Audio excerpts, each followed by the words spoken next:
في يوم 24/4/2024 جهاد اللي في الصورة دي كانت قاعدة في المحل اللي شغالة فيه، وفجأة دخل عليها من 4 ل6 أشخاص طول بعرض، وبدأوا إنهم يرشوا بنزين ومواد شديدة الاشتعال على حيطان وأرضية المحل اللي جهاد قاعدة جواه. وكانت كل ما جهاد بتحاول إنها تجري أو تطلع بره المحل يروحوا رشين بنزين عليها هي بشكل مباشر، ويقوموا دافعينها لجوه، وفورا قاموا مولعين النار في المحل بكل اللي جواه، بما فيهم جهاد نفسها اللي فضلت عايشة بعد المشهد ده لمدة أقل من 24 ساعة. طيب مين هي جهاد؟ ومين الأربعة أو الستة دول؟ وليه عملوا كده؟ وإيه آخر كلام طلع من لسان جهاد؟ وإيه اللي حصل بعدها؟ هستأذنك تعمل لايك وتسيب أي تعليق ولو بنقطة، وخليك معايا وهتعرف كل حاجة حالا.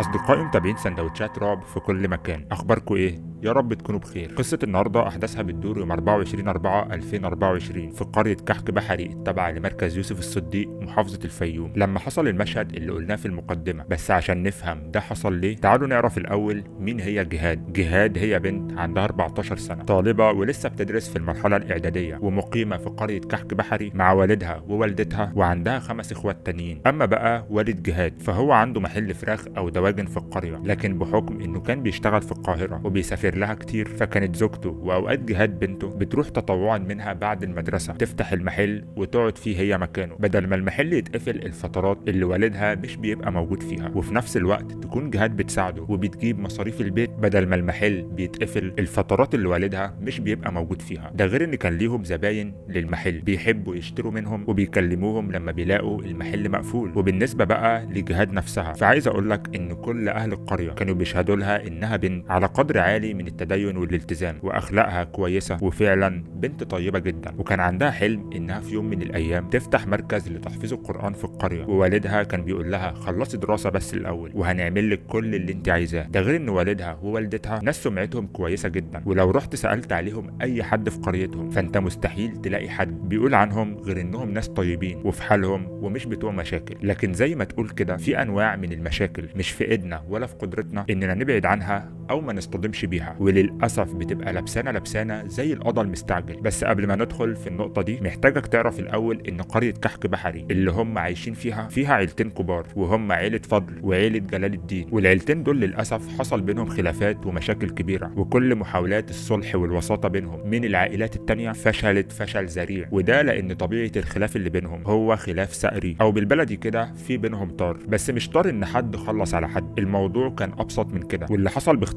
ان في خلاف حصل بين العيلتين من سنة تقريبا او اكتر شوية بسبب خلافات الجيرة ولعب العيال في الشارع. ووقتها الموضوع كبر وتحول لخناقة كبيرة اتصاب فيها واحد من عيلة فضل بعاهة مستديمة في عينه على ايد افراد من عيلة جلال الدين. وساعتها الامن اتدخل وتم القبض على عدد من اطراف الخناقة دي من العيلتين، واترفعت القضية لمحكمة الجنايات. ووقتها المحكمة حكمت على الجاني بالسجن 10 سنين، وحكمت على 2 تانيين معاه من عيلة جلال الدين بالسجن 3 سنين لكل واحد فيهم، وحكمت بالبراءة لكل المتهمين اللي كانوا من عيلة فضل، وكان منهم والد جهاد نفسه اللي هو الأستاذ شعبان. لكن للأسف براءة الراجل ده حركت مشاعر الغضب عند بعض أفراد عيلة جلال الدين، ووقتها لما اتحكم له بالبراءة ورجع القرية اتوجه له عدد من أفراد وقرايب المدانين اللي اتحكم عليهم بالسجن، وعملوا معاه مشكلة وتحولت لخناقة كبيرة. لكن الخناقة دي اتحلت بسرعة بعد ما الأهالي والجيران اتدخلوا وقدروا إنهم يفضوها. طيب هل الموضوع انتهى لحد كده؟ لا للأسف، حصل بعدها تصعيد كبير على حسب كلام والد جهاد بعد الحكم اللي خده ال3 أشخاص دول اللي من عيلة جلال الدين، وده كان في شهر رجب اللي فات. تتفاجئ الناس كلها إن عدد من الأشخاص راحوا لمحل الفراخ أو الدواجن بتاع والد جهاد الموجود في القرية ويقوموا باقتحام المحل، وكسروا شوية حاجات جواه وحاولوا إنهم يولعوا فيه، وبعدها خدوا بعضهم ومشيوا. ولما الكلام ده حصل كان والد جهاد نفسه مش موجود، وكان بيشتغل وقتها في محافظة تانية. وساعتها مراته اللي هي والدة جهاد اتصلت بيه وبلغته باللي حصل، ووقتها طلب منها انها تبلغ الشرطه بسرعه، وفعلا ده اللي تم. وبعد البلاغ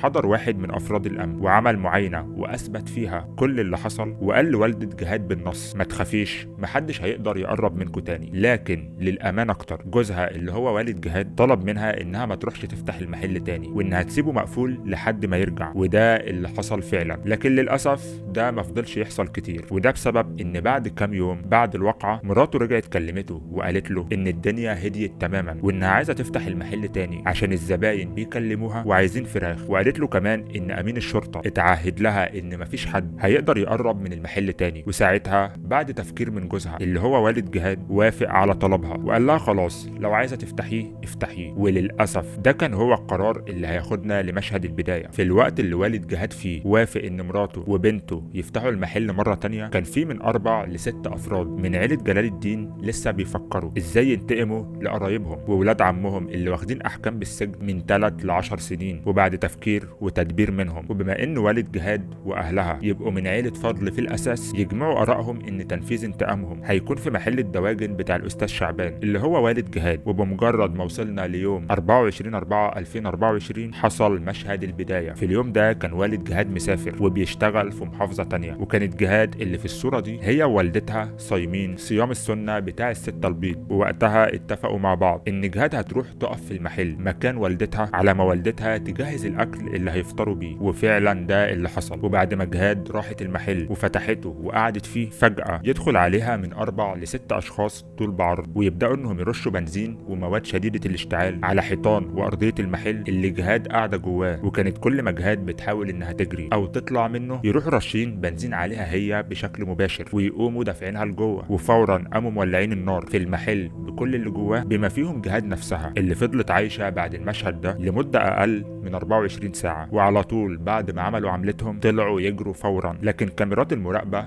رصدتهم زي ما واضح في الصورة اللي جنبي. وجهاد نفسها طلعت تجري بره المحل للطريق العام وهي النار ماسكة فيها، وكانت بتجري شمال ويمين. ووقتها الاهالي اتجمعوا حواليها بسرعة وعملوا كل اللي يقدروا عليه عشان يطفوا النار اللي ماسكة فيها، لكن حركة جهاد كانت مصعبة الموضوع عليهم جدا. واستمروا في محاولاتهم لحد ما جهاد فقدت وعيها في النهاية ووقعت على الارض، وقدروا انهم يطفوا النار اللي كانت متمكنة منها. وساعتها فورا يوصل اتصال لوالد جهاد باللي حصل لبنته وللمحل بتاعه، وفي نفس اللحظة يوصل اخطار لمدير امن الفيوم من مأمور مركز شرطة الشواشنة ان في من 4 ل 6 اشخاص ولعوا النار في محل دواجن موجود في قرية كحك بحري التابعة لدايرة المركز. والمحل ده كان جواه بنت عندها 14 سنة اللي هي جهاد، وانهم هربوا بعدها على طول. وفورا توصل قوة امنية لمركز البلاغ ويتعمل طوق امني حوالين المكان، وتتأكد الشرطة من صحة الواقعة من خلال المعاينة الاولية، وان الواقعة دي تمت انتقام من عيلة فضل اللي منهم جهاد ووالدها. وده لان في عدد من ولاد عم وقرايب الجناه دول اللي من عيلة جلال الدين محبوسين حاليا بسبب حكم المحكمة الاخير في الخلاف بتاعهم مع عيلة فضل. اما بقى بالنسبة لجهاد فتم نقلها فورا لمستشفى الفيوم العام عشان تاخد العلاج المناسب، وكانت في حالة صعبة جدا، وكان اغلب جسمها متضرر من النار وبسبب سوء حالتها، وان الحروق اللي كانت عليها متصنفة انها من الدرجة الرابعة وبنسبة بين 50 ل 70%. تقوم مستشفى الفيوم بتحويلها فورا لمستشفى الحروق في القاهرة في محاولة أخيرة لإسعافها، لكن جهاد كانت في وعيها وبتقدر إنها تحرك لسانها وتتكلم، لدرجة إنها حكت لعمها في المستشفى تفاصيل اللي حصل معاها وأسماء اللي شاركوا في حرقها. وقالت إنهم حوالي 5 أشخاص رموا عليها أزايز مولوتوف ومواد حارقة وولعوا النار فيها، ولما حاولت إنها تجري النار مسكت في رجليها. وساعتها قام ال5 دول بدفعها لجوه المحل، وده لقوا جيركن بنزين على جسمها كله تقريبا. عمها قال كمان إن جهاد قالت له على سريرها الأخير في المستشفى إنها خرجت من المحل والنار ماسكة في جسمها. وساعتها الأهالي قدروا إنهم يطفوا النار اللي ماسكة فيها بسرعة، لكن وقتها المجرمين دول لما شافوا إن الأهالي أنقذوها بسرعة قاموا راجعين واقتحموا المحل تاني ورموا عليها بنزين للمرة التانية بعد ما هددوا الأهالي اللي حاولوا إنهم ينقذوها. وفي نهاية كلامها مع عمها قالت له إنه يبلغ أخوه اللي هو والدها ضروري إن حقها لازم يرجع. وبعدها دخلت جهاد العناية المركزة وتعلق لها أجهزة تنفس صناعي، والمستشفى سمحت بشخص واحد بس من أهلها إنه يكون متواجد معاها، ووقتها كان الشخص ده هو والدتها. لكن للأسف بعدها بساعات بسيطة وتحديدا الساعة 3 فجر يوم الخميس 25/4/2024 يوصل اتصال لوالد جهاد من والدتها بتبلغوا فيه